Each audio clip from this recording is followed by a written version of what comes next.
Okay, welcome back. So, part two, we're ready to get started with part two. And so, with part two, we're going to talk about the emergency fund.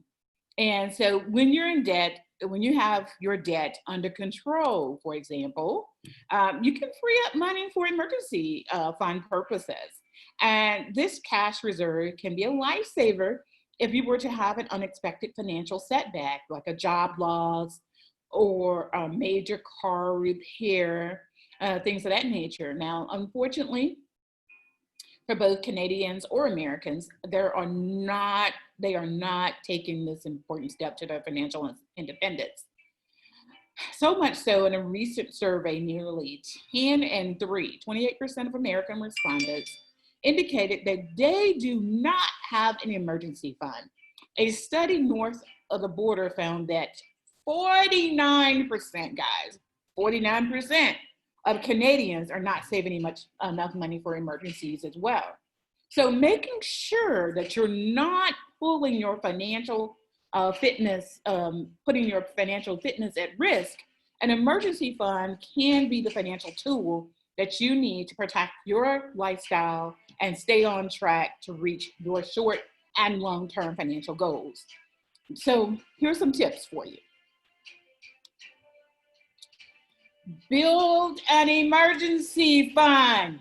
So when facing unexpected financial challenges, don't let not having a backup plan help you. So don't let your backup be your credit cards or payday loans. Both are the worst.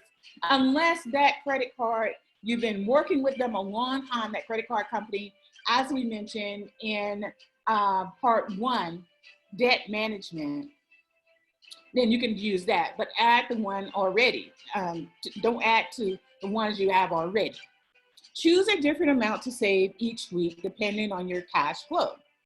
In 52 weeks or 1 year, you can save up to $1,000, as I showed you on my introduction to financial literacy. So, say the first week you're saving $3, second week you're doing $9, third week you're doing $22, and so on and so forth, until you have it under control that you are at your 52, after 52 weeks, you have $1,000. And I know $1,000 is not a lot, but it's somewhere to start, and it gives you some answer, some clue to it. And like I told you guys before, I do the coffee thing, and I've also done away with getting my nails done. All of that stuff on your nails, I had to go to this regular nails, and that in itself has saved me tremendously. So you can also customize your emergency fund and design a fund that's right for you. So many financial experts believe that people should have at least 3 to 6 months in savings to cover expenses just in case of an emergency. Since everyone's situation is totally different, guys, it's important that you look at your own particular circumstances to decide how much you need. Now, here are some questions to help you determine the target dollar amount for your emergency fund. All right, you ready? So, how much do I need to cover essential expenses? So, you tally up the things that you cannot do without or must always pay attention or pay for to maintain your financial foundation. So here are some of the things you want to think about. Housing, rent or mortgage, you got to pay those. Utilities, you have to pay those. Debt, you got to pay that. Food, insurance, health, auto, home, life, you need to pay those. Personal care expenses, got to do it. But you don't have to do the nails. You got to do your haircuts because you got to keep yourself looking nice. Ongoing medical expenses such as prescription medicine, you got to do that. And transportation costs. Of course, lately with COVID-19, some of us are working from home, so we may want to think about selling that stuff. I don't know how long we're going to last with COVID-19, but if you sell it, if you can sell it now and come back later and buy it, another one, I don't know. But if you don't have to move your car, don't move it. Do I need to save more? If you have a fluctuating income Or if it typically takes you a long time to find a job, consider having more than 3 to 6 months worth of emergency expenses. Additionally, I would say during a recession, find ways to add to your emergency fund to give yourself extra security.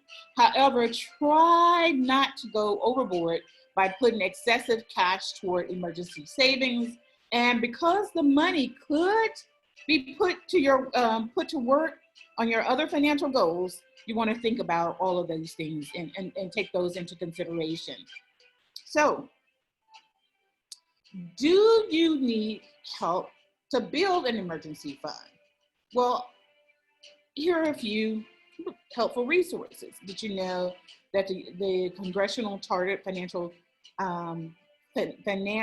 Financial Literacy, and Education Commission offers tips to help you start your saving? And so that's one of the areas you can go on the internet and find, or you can contact me and I can send you a list of how to start that budgeting process for you. So emergency funds need proper care and protection. Just because you start one don't mean that you gotta, as I stated in the introduction, an emergency fund should be properly cared for and maintained at all times, because it can be your lifeline or the lifeline you need during a financial crisis. And I talked about the grow it, the prune it, and the replenish it as ways that you want to ensure that you're utilizing your financial funds. A financial professional can help you with the emergency fund strategies tailored to your situation. And if you're interested, you can contact myself, and I will work with you, as well as having others or someone else if I'm not available to work with you on setting the pace for what it is that you want to do in developing that emergency fund. All right. And so all these things can make a huge difference. Remember, growing it means you decide how much you need to save based on your expenses, and then you start growing it systematically. A lot of people will use automatic deposits in their bank accounts, which can be scheduled to stop after a certain number of deposits, or no matter where you decide to grow it, a savings account or under your mattress. I don't recommend the mattress, guys, but make sure it's easy to access to. You have easily accessible and won't decline in value. You don't want anything going down, so you wouldn't put this in the stock market, okay? So you prune it. Check your emergency savings periodically to make sure you're not putting aside too much.